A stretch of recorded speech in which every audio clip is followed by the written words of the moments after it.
ذہن میں آنے والا اگلا خیال یہ کہاں سے آئے گا؟ کبھی غور کیا اس بات پر؟ یہ ایک ایسا سوال ہے جو صدیوں سے بڑے بڑے فلسفیوں کو بھی پریشان کرتا رہا ہے۔ تو آج ہم مل کر اس کی گہرائی میں اترنے کی کوشش کریں گے۔ اور دیکھیں، یہ سوالات صرف فلسفیوں کے لیے نہیں ہیں، یہ تو ہم سب کے ہیں۔ لیکن کیا ہو اگر ان کا جواب وہ نہ ہو جو ہم سب ہمیشہ سے مانتے آئے ہیں؟ آج ہم ایک ایسے نظریے پر بات کرنے والے ہیں جو شاید سوچ کے بارے میں ہماری پوری سمجھ کو ہی بدل کر رکھ دے۔ تو یہ نظریہ ہے کیا؟ یہ ایک کافی چونکا دینے والا دعویٰ ہے۔ یہ کہتا ہے کہ جسے ہم سوچنا سمجھتے ہیں نا، وہ دراصل ہمارا اپنا عمل ہے ہی نہیں۔ جی ہاں، اس نظریے کے مطابق ہم سوچتے نہیں، ہم تو صرف بیرونی دنیا پر رد عمل ظاہر کرتے ہیں۔ اچھا، یہ بات تھوڑی پیچیدہ لگ سکتی ہے، یہ سمجھ میں آتا ہے۔ تو چلیں اس خیال کو ایک پیاس کی طرح پرت در پرت کھولتے ہیں تاکہ ہم اس کی بالکل جڑ تک پہنچ سکیں۔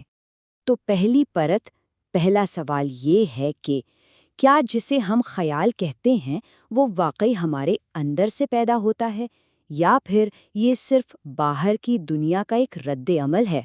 اس نظریے کے مطابق خیال کی تعریف ہی بہت حیران کن ہے۔ کہا یہ جاتا ہے کہ خیال ہمارے اندر سے نہیں آتا، بلکہ یہ کسی بیرونی واقعے کا ایک غیر ارادی یعنی انوالنٹری جواب ہے، بلکہ ماخذ تو اسے ایک مردہ چیز کہتا ہے، ایک ایسی شے جو خود سے زندگی نہیں پا سکتی۔ اچھا، تو اب ذرا وقت میں پیچھے چلتے ہیں، دیکھتے ہیں کہ یہ محرک اور رد عمل کا نظام یعنی اسٹیمولس اینڈ رسپانس یہ شروع کیسے ہوا اور اس نے انسانی شعور کو جنم کیسے دیا؟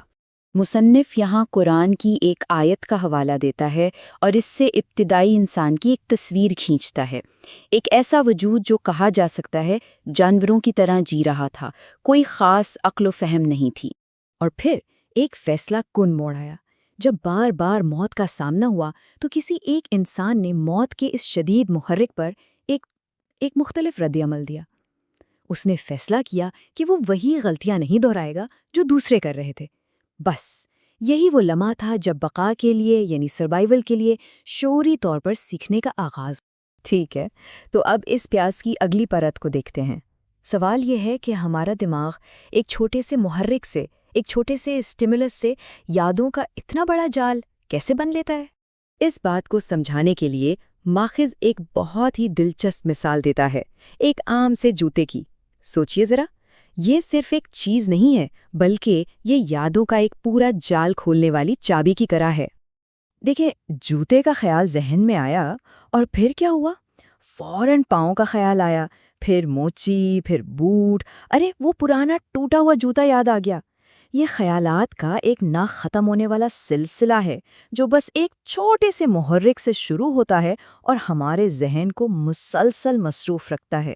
چلیں جی، اب ہم اس پیاس کے بالکل مرکز میں یعنی کور میں پہنچ گئے ہیں، اور یہ مصنف کی دلیل کا سب سے اہم، سب سے کروشل حصہ ہے۔ دو بہت بنیادی تصورات کے درمیان فرق۔ پہلا تصور ہے خیال۔ خیال کیا ہے؟ یہ وہ پہلی غیر ارادی چنگاری ہے، بجلی کی کوند کی طرح، جو کسی بیرونی محرک سے ہمارے ذہن میں اچانک آ جاتی ہے۔ اسے ہم کنٹرول نہیں کرتے، یہ بس ہو جاتا ہے۔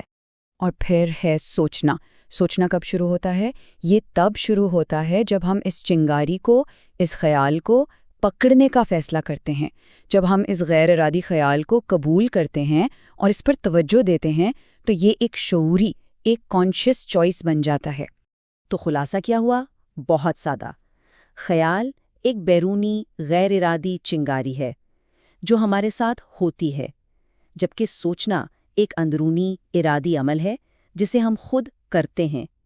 ایک ہوتا ہے اور ایک کیا جاتا ہے، یہ ہے فرق۔ اچھا، تو اگر ایک فرد کا شعور بقا کے محرک سے پیدا ہوا تو پھر پورے کے پورے معاشرے کیسے بنے؟ یہ ایک بڑا سوال ہے۔ آئیے دیکھتے ہیں کہ مصنف اس بڑے قدم کی وضاحت کیسے کرتا ہے۔ مصنف کا کہنا ہے کہ دیکھیں، بھوک اور خوف جیسے زمینی محرکات وہ صرف ایک فرد کو زندہ رہنا سکھا سکتے ہیں، ان سے معاشرہ نہیں بن سکتا۔ معاشرے کے لیے تو ایک اعلیٰ قسم کے محرک کی ضرورت تھی، ایک ایسا سٹیمیولس جو اخلاقیات سکھائے، جو مل کر رہنے کے اصول بتائے۔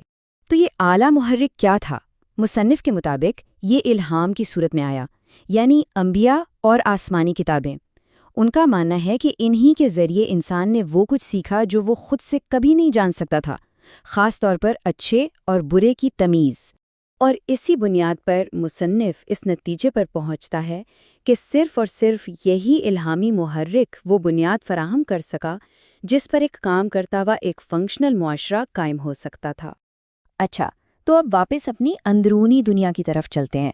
جب ہم اس سوچنے کے عمل کا انتخاب کرتے ہیں تو اصل میں ہوتا کیا ہے؟ ہم اپنے ذہن کے اندر ایک پوری کی پوری کائنات بنا لیتے ہیں، ماضی کے واقعات بار بار چلاتے ہیں، مستقبل کی گفتگو کا تصور کرتے ہیں، اور تو اور خیالی دنیا میں کامیابیاں بھی حاصل کرتے ہیں۔ ہمارا اپنی ہی اس خیالی دنیا میں اس طرح گم ہو جانا مصنف اس عمل کو ایک بہت ہی دلچسپ بلکہ ایک پرووکیٹو نام دیتا ہے، ذہنی خود لذتی، یعنی اپنے ہی خیالات سے لطف اندوز ہونا۔ تو اس ساری گفتگو کے بعد ایک سوال ذہن میں آتا ہے نا، کہ ہم اپنے دن کا کتنا حصہ محض غیر ارادی رد عمل میں گزار دیتے ہیں اور کتنا حصہ واقعی شعوری طور پر سوچنے میں؟ یہ ایک اہم سوال ہے اور شاید اسی پر غور کرنا ہی اصل سوچنے کا آغاز ہے۔